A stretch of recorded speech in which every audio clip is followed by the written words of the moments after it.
ఇవాళ కూడా చూసాం మేడం. మరి మీరు ఒకటి ప్రజానికానికి సూటిగా అడుగుతున్న రాజ్ న్యూస్ ద్వారా, ఇవాళ జరిగిన అసెంబ్లీ సమావేశాలు కూడా మరి కేసీఆర్ గారు రావట్లేదు. మరి ఎందుకు రావట్లేదు నాకు అర్థం కావట్లేదు. మరి బాలరాజు గారు ఏమంటారంటే కేసీఆర్ గారు ఎందుకండి, అలా ఉన్నటువంటి డిప్యూటీ ఫ్లోర్ లీడర్లే వస్తారు, హరీష్ రావు గారు కావచ్చు, సత్యేంద్రారెడ్డి కావచ్చు, తలసాని శ్రీనివాస్ యాదవ్ గారు. మరి అలాంటప్పుడు వాళ్ళ ముగ్గురిట్లో ఒకరికో ఎల్లో ఇస్తే పోద్ది కదా, ఇళ్ళ ముగ్గురిట్లో ఇస్తే పోద్ది కదా. మరి కేసీఆర్ గారు అసెంబ్లీకి రారా?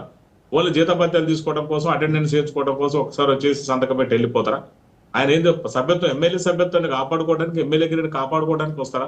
ప్రతిపక్ష పాత్ర పోషించాలని నేను ప్రతి డిబేట్ లో కూడా అడుగుతున్నాను. ఎప్పుడు రారా? అసెంబ్లీ అంటే అంత చిన్న చూప? అసెంబ్లీలో మన అసెంబ్లీ కదా దేవాలయం డెమోక్రసీలో రాష్ట్రానికి. మరి రావాలి, ఆయన మాట్లాడాలి, ఆయన సలహాలు సూచనలు ప్రజానీకానికి ఇవ్వాల్సిన అవసరం చాలా ఉంది. అవన్నీ వదిలిపెట్టి ఇంటికాడ కూర్చొని తెలిసిన వాళ్ళు పంపిస్తే బావబామ్మద్దులు ఏముంది, వాళ్ళు ఏం మాట్లాడుతున్నారో వాళ్ళకి అర్థం కావట్లేదు. ఒకరికొకరు ఆధిపత్య పోరే తప్ప అసలు విషయాలను పక్కన పెడుతున్నాయి. బాలరాజ్ గారు సమాధానం చెప్పాలి దీనిపైన. బాలరాజ్ గారు, ఇప్పుడు ఓకే, శ్రీనివాసరెడ్డి గారు దేశంలో కానీ, అదేవిధంగా గోవాలో కానీ, అదేవిధంగా మిగతా ప్రాంతాల్లో కావచ్చు, ప్రపంచవ్యాప్తంగా ఉన్న డ్రగ్స్ కి ఇక కేటీఆర్ ఆద్యుడని మాట్లాడితే ఇక దానికి అర్థం ఏందో కాంగ్రెస్ పార్టీ నిర్ణయించుకోవాలి, కాంగ్రెస్ పార్టీ చెప్పాలి. మేడం ఏమంటే డ్రగ్స్ సంబంధించినటువంటి అంశం మీద కేటీఆర్ గారు నిన్న స్పష్టంగా ట్వీట్ చేశారు. ఆ డ్రగ్స్ లో ఎవరున్నా అది మహమ్మారి లాంటిది, దీన్ని నివారించాల్సిన బాధ్యత ఈ ప్రభుత్వాల మీద ఉందనేటువంటి అంశాన్ని స్పష్టంగా ట్విట్టర్ ద్వారా చెప్పినారు. ఎవరైనా అటువంటి చర్యలకు పాల్పడితే, డ్రగ్స్ వాడితే కానీ, డ్రగ్స్ సంబంధించి ఉంటే వాళ్ళని అరెస్ట్ చేయొచ్చు, వాళ్ళ మీద యాక్షన్ తీసుకొచ్చి చట్టపరంగా అని చెప్పేసి క్లియర్ కట్ గా చెప్పినారు.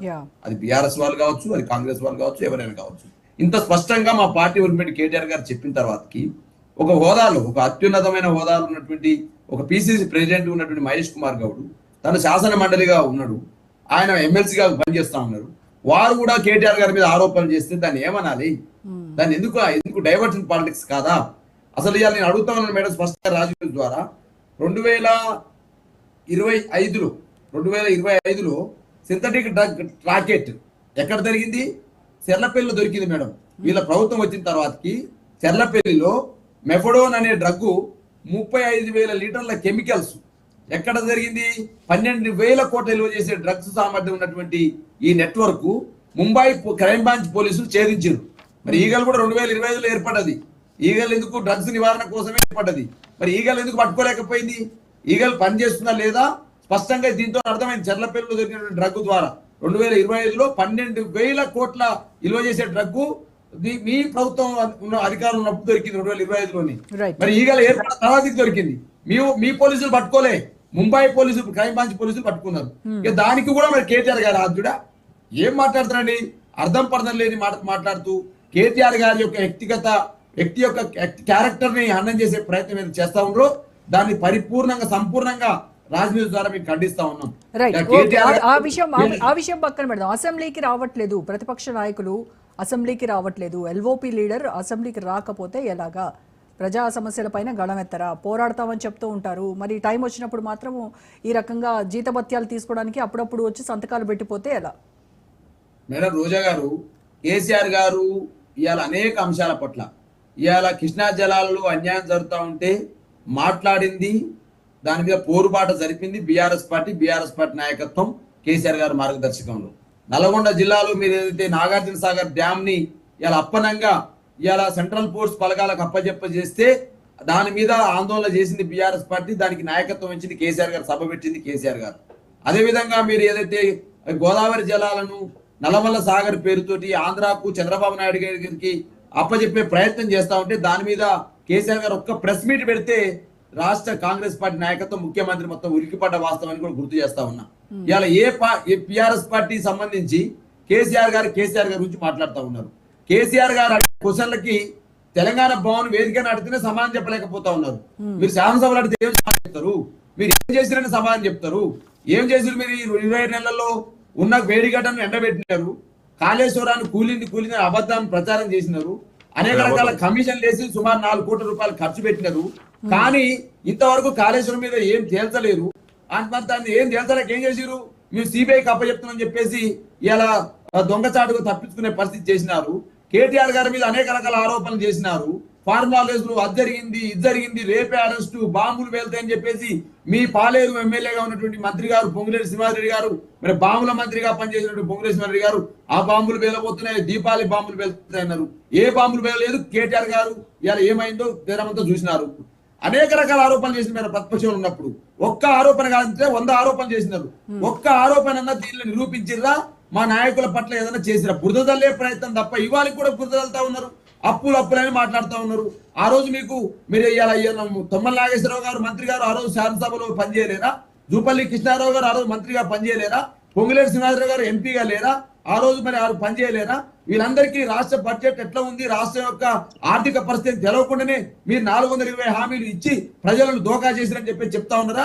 కాబట్టి కేటీఆర్ గారి గురించి కానీ బీఆర్ఎస్ పార్టీ వర్కిపేట గురించి కానీ ఇంకొకసారి అసత్య ఆరోపణలు చేస్తే మాత్రం బాగుండదనే అంశాన్ని కూడా స్పష్టంగా రాజనీతి ద్వారా తెలియజేస్తా ఉన్నా. రెండో అంశం, ఇలా కేటీఆర్ గారి యొక్క మాట్లాడడం కాదు, ప్రజలకు ఇచ్చిన హామీ మీద మాట్లాడు.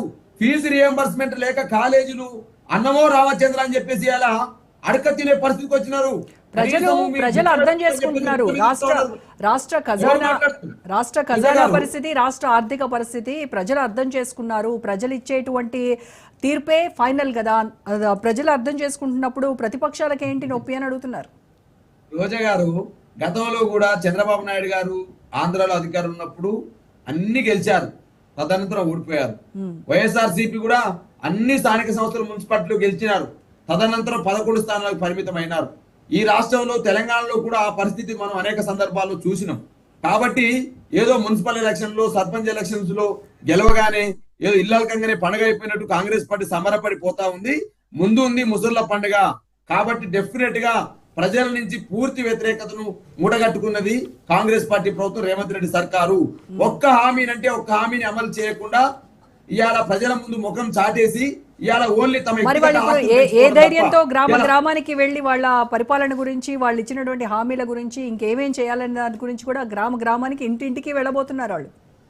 అమ్మా 99 రోజుల ప్రణాళిక అని చెప్పేసి ఈ రోజు పెద్ద ఎత్తున మళ్ళా ప్రజల్ని మోసగించే ప్రయత్నం చేస్తా ఉన్నారు. ఇవాళ 200 సుమారు 27 నెలల్లో 820 రోజులలో ఏమి చేయని కాంగ్రెస్ ప్రభుత్వం అట ఇక వచ్చే 99 రోజుల్లో మొత్తం చేస్తామని చెప్పేసి డబ్బా కొట్టుకుంటే ప్రజలు నమ్ముతారా తల్లి? ఇలా రోజా గారిని అడుగుతున్నా, మేడం గారు మీ దగ్గర అడుగుతా ఉన్నాను, ఎందుకు ఇంకా అబద్ధాలు మాట్లాడతారు? ఇలా రైతు బంధుని ఎన్నిసార్లు ఎగ్గొట్టారు? 2023 యాసంగి పంట సంబంధించి మేము ట్రెజరీలో 7,500 కోట్లు ఇస్తే దాన్ని వేయకుండా 2,500 కోట్లు మీ మంత్రుల కాంట్రాక్టర్కి అప్పచెప్పారండి. 5,000 కోట్లు మాత్రం వేసినారు. 2024 మరి వానకాలం యాసంగి సీజన్ లో ఒకదాన్ని ఎగ్గొట్టినారు. మరి 2025-26 సంబంధించి ఎప్పుడు వేయాలి? 25 యాసంగిలో వేయాల్సినటువంటి, డిసెంబర్ లో వేయాల్సినటువంటి రైతు బంధును ఇలా ఎప్పుడు వేస్తున్నారు? కోతలు అప్పుడు వేస్తా ఉన్నారు. నాటినప్పుడు వరి నాటినప్పుడు వేయాల్సిన రైతు బంధును వరి కోతలప్పుడు వేస్తా ఉన్నారు. వరి కోతకు వచ్చి ఇప్పుడు వేస్తా ఉన్నారు. వేసేది కూడా ఒక ఎకరానికి వేస్తామని చెప్పేసి మాట్లాడుతూ ఉన్నారు. గతంలో ఒక్క ఎకరానికి వేసిందా? ఎన్ని ఎకరాలు ఉంటే అన్ని ఎకరాలకు వేసినాం. ఓన్లీ ఒక్క ఎకరానికి వేస్తుంది రైతుల రాజు ద్వారా. వినండి, రైతుల్ని నిట్ట నిలువున ముట్టడం కోసం, నిట్ట నిలువున దోకా చేయడం కోసం అల్జాపూర్ గారికి ఆడియో ప్రాబ్లం వల్ల ఆయన మాట్లాడలేకపోయారు. ఒక్క నిమిషం 6,000 ఇస్తా ఉన్నారు. ఎంత అన్యాయం చేస్తూ, ఇంత దగా చేస్తూ తగుదునమ్మని చెప్పేసి మళ్ళా టీవీ ఛానళ్ల ముందు, మైక్ల ముందు శాసనసభలో రేవంత్ రెడ్డి గారు మాట్లాడుతూ ఉన్నారు. రేవంత్ రెడ్డి గారి క్యాబినెట్ ఇవాళ ఎవరికి వారే యమునా తీరనే విధంగా ఎవరిస్తా ఉంది. ఇంతకుముందు అల్జాపూర్ శ్రీనివాస్ గారు చెప్పినట్టు